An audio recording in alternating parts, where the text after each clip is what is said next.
All right, back live with you tonight here on In Focus, and thanks for staying on. The Citizen reports that a tea lady at the Mangaung Metro Municipality takes home more than 20,000 rands a month. Now, according to the publication, the Free State ANC-led governing coalition has been slammed for these over-the-top salaries, where a researcher can earn as close to 65,000 rands monthly. Opposition political parties there say some positions are duplicated, but with different remuneration in a municipality that has been under administration for the longest. For more on this, we're now joined by the Mangaung Metro Municipality Communications Head, Qondile Khedama, and the conversation, of course, is coming about, as I said, Mr. Khedama, of this report that is in the Citizen, but largely raised by members of the opposition there. Salaries that seemingly are too high for a struggling metro like yourself. How do you find yourself in this situation? I didn't pick that up, Tavo. I'm saying the Citizen is reporting, for example, that a tea lady could possibly be earning as close to 20,000 rands, and a researcher netting up to 65,000 rands. These are part of additional staff that, for example, are applying for this deviation, if approved by COCTA, would see the cost at least of 16 million just in salaries for these particular posts. How do you get to such high salaries? Tabo, maybe let me greet the viewers at home. But maybe we must just correct this, because when you look at what was published, it's not necessarily the fresh information that was presented in the council. What was presented in the council is a different case, whereby we're saying from 143 million that we were incurring between 2016 and 2020. The National Treasury came in and they advised us. In fact, we were working with them closely to cut all that salary bill that has been there. What has been happening is that for the past 3-4 financial years, we have been incurring something like 143 million, which is the money that actually, after interacting with the National Treasury, we've been able to save. Currently, we are spending around 54 million. And the issue of a tea lady earning 20,000, it's quite a very laughable amount that one can get under circumstances, because the benefits and your medical and everything are not even counted there. If you have to look at it and do calculations, that person might be even earning less than 10,000, which is not necessarily making sense in the current economic situation. So whoever has made a story has taken the old information when the staff was not regulated in line with the COCTA regulations. So what is happening now? The Metro has actually said, after cutting all that stuff, after making sure that we shrinking the staff of political office bearers, we have saved something like from 143 million to 54 million. Yeah. So if I understand you well, you're saying, for example, they're saying at least 70 people were earmarked for the offices of a mayor, deputy mayor, the speaker, as well as the chief whip. Those people to be the support of those offices would cost 37.9 million. You're saying that's actually coming down from where it was? From 143 million. So that is what people must understand. And when a person reads the council report, they must be read in context, because I looked at the story itself. I could see that the person who was reading that was not able to interpret what is there properly. Actually, those are public documents. If you can go to our website, Chavo, you'll be able to see ourselves. But what is important now is that since we are under intervention by both COCTA and National Treasury, there's a cooperation between ourselves, because one of the things that is happening, we're being regulated, especially when it comes to financial accounting, because at the center of the intervention, it is financial recovery plan, which is what we're actually working in. And I am sure even the community of Mangaung and the country widely, would see that if you are saving from 143 million to 54 million, that's a great saving for the municipality, because if you are to look at the vacancy rate that is actually existing, we are only considering those critical positions that will be able us to deliver services to people. So how are these jobs evaluated? I mean, for example, you're looking at the mayor's office, right? 9 staffers costing 8.1 million, including head of the mayor's office, 1.5 million, special advisor, 1.6 million, community liaison officer, 557,000. How do you evaluate those kinds of positions and the amounts that these people will be paid? Well, I can see that also you're basing your questions based on the very same old information. But let me just try and assist you on that, Tabo. What is happening is these type of positions are now regulated. They go to the work study. The work study evaluates them.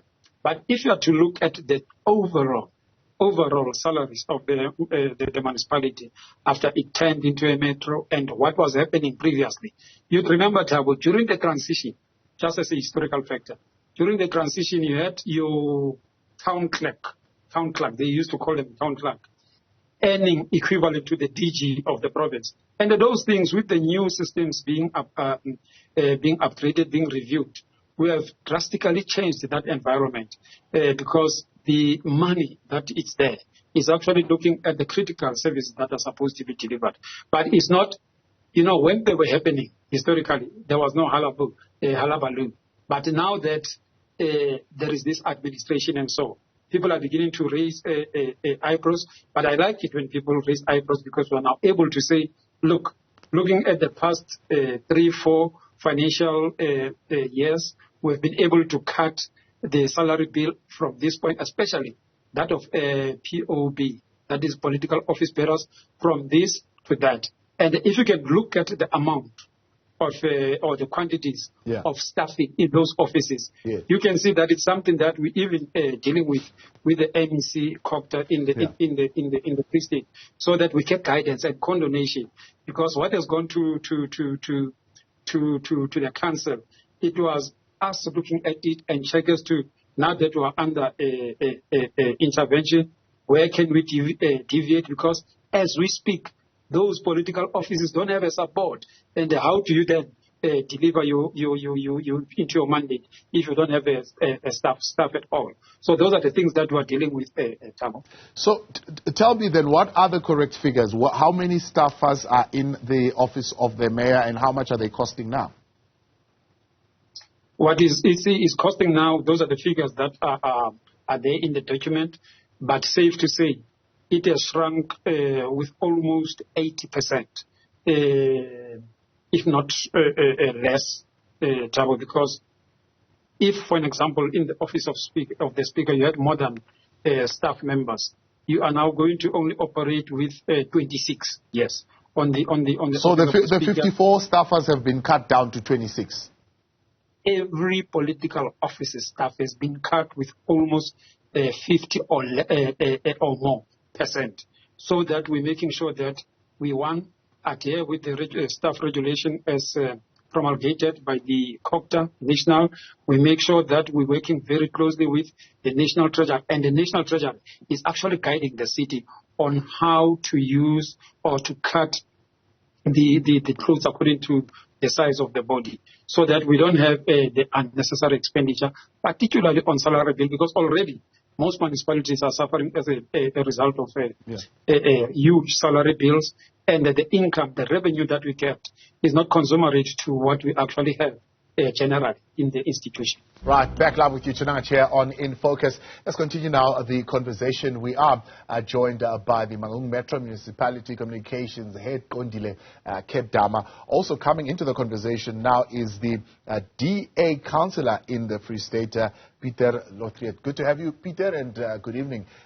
Thank you for coming on. It seems, from what we're hearing now, that we are reading the council documents wrong in terms of what was presented there. It looks like this is a massive cut in terms of salaries from 143 million, which is what was being paid in 2016-2020, to now only 54 million. What are we not understanding here? No, yes, there have been. I first want to apologize. We just got load shedding. So if the image is not very bright, my apology for that. No, carry on, Peter. Carry on. Yeah, the structure had been rationalized. That's fine. Then on all the structures, but the problem is the scales, the salary scales, what they are prepared to pay people. The salary is 20,000 rand for a cleaner, and it gets better. If you want to become a researcher, Mangaung, they're prepared to pay you over R1 million. Always saying, this is a cut and paste job from, I think.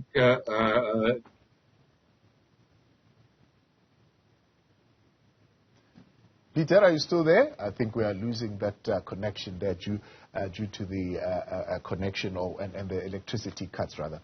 Mr. Khedama, so, you're saying the salary scale is something that is derived from a work study process and it's evaluated and certainly correctly calculated. And that question, Mr. Khedama, of a researcher earning close to R1 million, how do you rationalize that? How do you justify that? I didn't pick up what the councillor was saying, but what the councillor is appreciating, I'm sure, when I listen to the introduction, is the fact that, yes, there's been a saving, and that is what is critical. Yeah. As to how much the researcher earns and so, that is the product of the work study. That is the product of the work that has been done in comparison to the municipality of the same size of the municipality. So I do not think the bone of contention is that of a researcher maybe getting something just below a million after because the other thing that you have to look into, it is to look at the magnitude of the work that will be done by that person, but also in line with what is determined by the work study, because a lot of work that is being done to make sure that when you pay a person in line with the responsibility attached to that person. And a typical example, Tom, is the same one of the a person will be doing tea, through cleaning, and so. If that person, for example, you're saying is earning, for example, as highlighted there, 21,000. That 21,000 is the cost salary. But when you go to benefits, the 40%, that person is left with nothing. And I'm sure those calculations, it can be made. An ordinary person will understand why should a person be earning a certain amount of money. Yeah. But so you're saying the amounts reflected are what they call cost to company in the business terms? Yes, not the take-home salary. Yes, that is what we should understand. And this thing it's happening in all metros. Yeah. In fact, Mangaung, if you can do your homework, you'd see that we're actually amongst some of the metros. Yes, we also consider our size, but we are not on par with some of the metros, and we're doing that deliberately because the size, the category of the municipality comes, and we continue to do the review in terms of the work study as to what are the responsibilities that are needed, what are the positions that are needed in line with the responsibilities that would be attached to service delivery and so. So I do not think that there is fairness in terms of treating some of the categories of the workforce of the municipality. Yes, in the eyes of someone may look. Those amounts may look in this way, but if you do the breakdown in line with the cost to the employer and big challenges there with our connection this evening. Councillor Otriet, I think you're back. Yeah, I heard certain snippets, but the long and the short of the story is we can't afford. That's as simple as that. Our income is declining. Our bad debts is going up. and our productivity is going down by the month. So, we've got a productivity problem because we employ people that are not permitted to do their work on the one hand because of bad management and bad development. And I can go on and on and on. But you can only spend on salaries what you can afford. And we don't need to spend that sort of money. That if you pay somebody R1 million or just over R1 million cost a company, you push him up in the top 10% of salary earners in South Africa. So it's not, that you have to be able to make simple sums. Yeah. The sum is that we can't afford it. We can maybe afford it in the future, but right now we have to make different sums. So maybe there are key factors that should be incorporated within the work study process that rationalizes and evaluates responsibilities, service delivery, and the scale of salary. Because it seems, it's as you say, maybe it's a cut and paste kind of process where you just punch in numbers and boom, they come up with 1 million as a salary scale. Maybe there are other things, other inputs that need to go into that formula to assist based on where the municipality is and what the burden is, especially on that municipality's fiscus. Oh, absolutely. And without throwing words around, they've done nothing out of their own yet in terms of drawing up job descriptions, job evaluation, all that sort of stuff. It's just a copy and paste job, So thus far, so really, there's nothing going in there. We've just had the adjustment budget, and we have to make funny twists and turns every time after the budget. After we told them it's an unfunded budget, then again they have to use the adjustment budget to make some sense of it.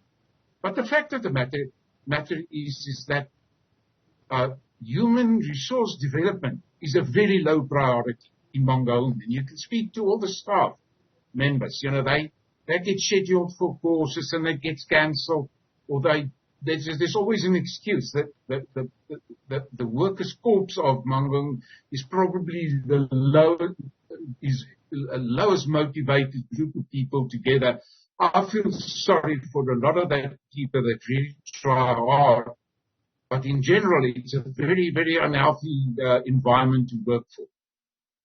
Mr. Khedama, what do you say to that claim that says the work study process is a cut and paste type of process that does not get the metro working and doing its own homework in terms of job description, job evaluation, job grading, and just a simple market search of what the remuneration is in other areas as far as that job is concerned. And then, of course, taking into consideration the whole question of affordability of the municipality and where the finances of the municipality are sitting at present. Yeah, I want us to separate the issue of affordability in terms of figures as to how much is this person supposed to get vis-a-vis the HRD, Human Resource Development. Because as we speak, Thabo, we are in the process of the review of the structure of Mangaung Metro, and those councillors can attest to that. Part of the things that we are doing is making sure that we sharpen our systems, whether from a HRD point of view or general corporate services, and obviously other departments. Because what is happening now, the structure, what is being dealt with at the upper level, but the sooner we get into the details of the structure, those are the things that will be dealt with. And that process has started. Councillors have been engaged, and I am sure even the councillor himself is one of the people who has done an input or who will be making an input as that process of the macro structure of the municipality is being dealt with. It was presented at one stage in the council, and they are dealing with it at that level, at the political level. And I'm sure by the time it reaches the administration where decisions are supposed to be made as to who, how, what, and when, those are the things that will be really reviewed and be given the attention that they need. And of course, they would be done in a way that it's in line with the demand of the institution, an institution that will be able to respond to the needs of the communities out there. Yeah. But would you agree, Mr. Khedama, though, that affordability would need to be at the heart of that? Because, yes, you can set the salary scale based on the work-study process, but what does it help to set it at a scale where you can't afford to pay it? Because if you can't afford to pay your creditors, the next thing that we are going to hear is municipal workers who are going for a month without their salaries. In fact, the unions have already said that in certain municipalities where they are either paid halfway through the next month. And because you have set these salaries so high, so to speak, maybe they are not high in your own words, but they are unaffordable for the metro to be able to pay. Of course, I think the administration, through the acting city manager, is sensitive to that. Of course, we have to look at the blind spots, because you cannot. That is why when earlier I said one of the things that we're looking into is making sure that we are filling all the critical positions, but that does not actually mean that we're not going to be looking at other posts that are existing, because the vacancy rate in Mangaung is very high. If you look at engineering services, as an example, we're working with about 30% staff, 70% other posts are vacant. And what the administration is currently doing is making sure that we are filling those positions that are going to ensure service delivery. Also minding the fact that, one, we take care of the salary bill, but secondly, we need to make sure, as the councillor says, that the issue of a salary bill, the issue of how people are being remunerated is taken into account and is being given attention. And I am sure even at the level of councillors and the political leadership itself, those are the things that they are looking into. But under the intervention now, working closely with the National Copter, that has regulated the staffing issues, National Treasury, that is looking at the financial fluidity of the municipalities. Those things are being taken care of. And I'm sure at some point, with the current leadership that is led by Acting Executive Mayor and the will be able to get out of that situation and be able to fly on our own. Because I am of the view that a lot of work is being done to make sure that the administration is in a good shape, the senior management is being appointed so that there is stability even at the administration. Because if you can look, I've looked at the response of the community when the executive mayor came in. You can see that people are beginning to openly even work with the municipality when we do our campaigns of cleaning and so. So it tells you that the institution is going somewhere. We only need the courage of all those who are involved at the leadership level, including the opposition, to really shape the institution and that we are able to respond to the demands of service delivery and, of course, execute our constitutional mandate. Right. Councillor Richard, I hope you're still there. As the opposition, are you willing to accept the political process, as the Speaker is saying? This matter is now being subjected to a political process even before it gets to the administration, so that at that level, all these issues that you're raising are going to be ironed out. Of course, cognizant of the fact that there's a huge vacancy rate that needs to be addressed. Yeah.